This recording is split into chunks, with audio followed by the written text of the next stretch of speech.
Bienvenue sur Only Up to You, un podcast de développement personnel, professionnel et spirituel, où toutes les semaines nous abordons des sujets de la vraie vie, avec à la clé des conseils, des exemples, des outils. Tout ça avec beaucoup de franchise et une pointe d'humour. Je m'appelle Jennifer Pitchy, je suis psychologue, maître praticienne en hypnose ericksonienne et coach de vie certifié.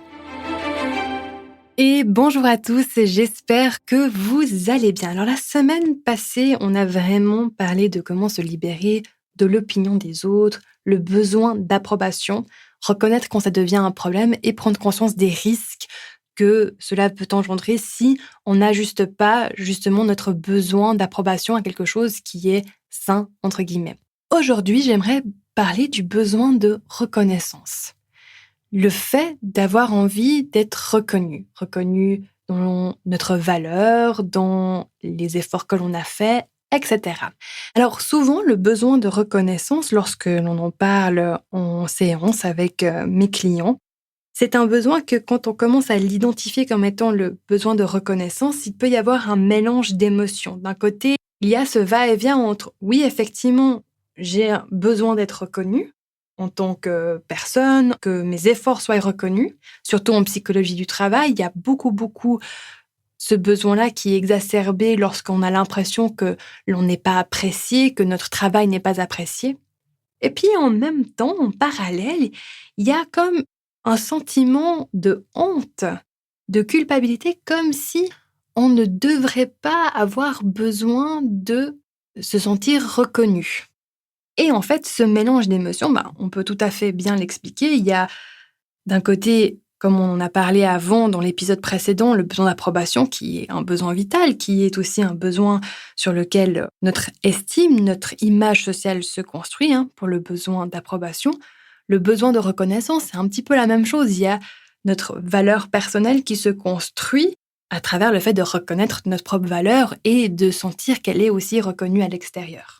Le sentiment de honte, en revanche, il est un petit peu plus particulier à expliquer. Mais dans les grandes lignes, ça vient un petit peu de la peur de passer pour quelqu'un d'égocentrique, qui ne pense qu'à sa tronche et qui fait les choses dans le but qu'on le félicite ou qu'on vous félicite et puis qu'on vous dise « Ah, mais c'est bien, bravo » et qui du coup pourrait suggérer que, en fait, tout ce que vous faites, c'est pas vraiment sincère, ça vient pas vraiment du cœur.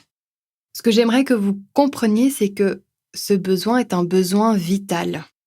Et du coup, puisqu'on a une tendance à le cacher aux autres, parce qu'on se dit, on ne veut pas que les autres nous voient, ça rejoint un petit peu cette notion de l'opinion, de vouloir contrôler l'opinion que les autres ont à propos de nous, puisqu'on ne veut pas que les autres puissent percevoir que peut-être on a besoin d'être reconnu, parce qu'il y a une partie du cerveau qui associe ça à quelque chose de pas bien, qu'on peut aussi expliquer par un engrammement d'être dans une culture socioculturelle qui est encore énormément rythmée par des principes judéo-chrétiens. Ça, c'est... Bref, ça, c'est tout un autre chapitre. Puisqu'on ne veut pas que les autres le sachent, instinctivement, on va commencer à le cacher. Pas envie que les autres sachent que j'ai envie d'être reconnue. Voilà, je préfère que ça vienne naturellement. J'ai pas envie de demander. Il y a beaucoup de ça. Et puis, advient ce qui advient naturellement, on commence aussi à cacher notre besoin de reconnaissance à nous-mêmes. On commence à se dire, non mais je vais même pas me reconnaître moi. Du coup, si on se reconnaît pas soi-même, l'estime de soi, elle en prend un coup. Comment voulez-vous avoir une belle image de vous, une bonne estime de vous? Rappelez-vous que l'estime de soi est articulée sur l'image de soi, l'image que l'on a de soi, l'amour-propre qu'on se donne et la confiance en soi. Comment voulez-vous nourrir ces 3 piliers si vous ne vous reconnaissez même pas? Et pire encore, si vous estimez que finalement la seule reconnaissance qui ait réellement de la valeur, c'est celle que l'on va donner naturellement, comme ça, de manière inattendue, qui sera spontanée, qui viendra vraiment du cœur, parce qu'à ce moment-là, ce sera celle qui sera la plus crédible, la plus sincère, la plus authentique. Remarquez comment on peut être aussi très exigeant sur la manière dont on veut que la reconnaissance soit faite. Combien de personnes n'arrivent pas à accepter et à accueillir un compliment? Quand on fait un compliment, c'est « non, mais c'est rien ». Puis on balaye un petit peu « non, mais c'était facile ». On minimise. Déjà, ces actions-là, ces comportements-là sont les préceptes de ce mécanisme de ne pas vouloir se reconnaître soi-même. Et ce que j'ai pu remarquer, c'est qu'il y a parfois cette espèce d'enfermement dans une illusion que, en fait, on attend la reconnaissance ultime et même on la scénarise dans notre tête de comment cette reconnaissance devrait être faite, dite, donnée, de qui même elle devrait être donnée pour que on puisse vraiment remplir cette reconnaissance et puis satisfaire ce besoin vital. Que ce soit la reconnaissance d'un collègue, d'un patron, d'un proche, d'un parent, d'une amie, peu importe. On scénarise, on peut imaginer la manière dont on aimerait que ce soit fait. Et le truc qu'il faut bien se rendre compte, c'est que même si la personne exécutait ce scénario, si vous-même, vous n'arrivez pas à vous reconnaître vous-même, à ressentir cette reconnaissance, la personne aura beau vous dire exactement ce que vous avez envie d'entendre, ça ne va rien changer à l'intérieur de vous.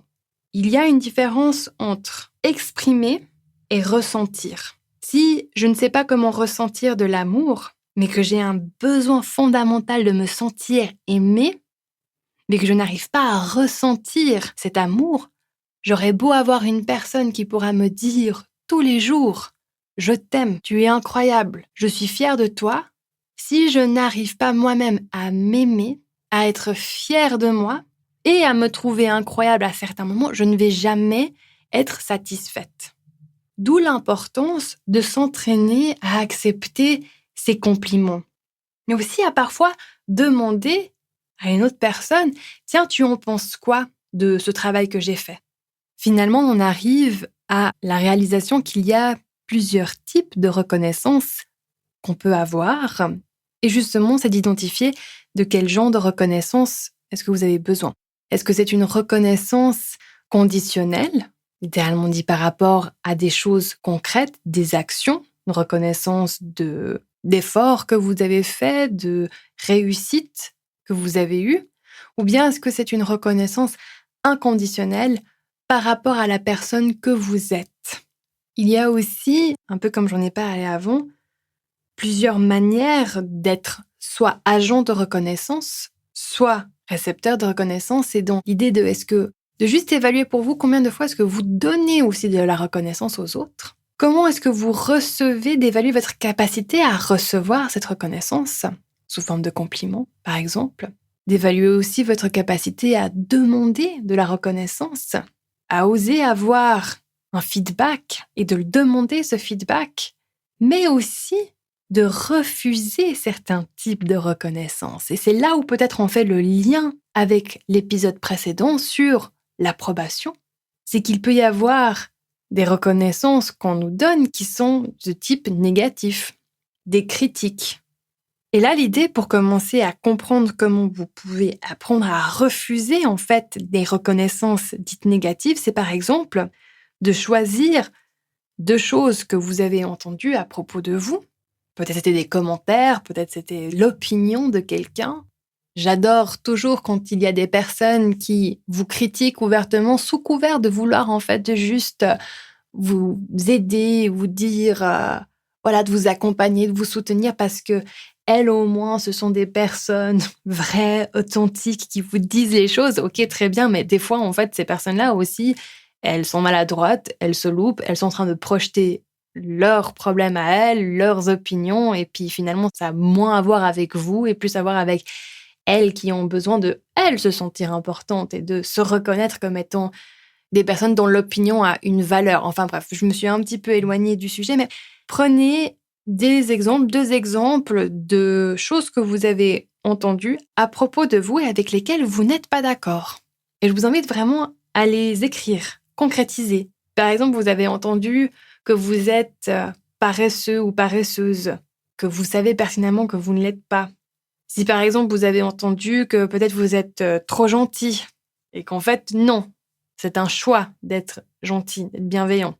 Tant que ce n'est pas peut-être pris dans un piège que vous vous êtes auto-fait de vouloir plaire à tout le monde et puis du coup vous refusez justement de dire non et de mettre vos limites. Ça, je pense que vous avez compris avec l'épisode précédent.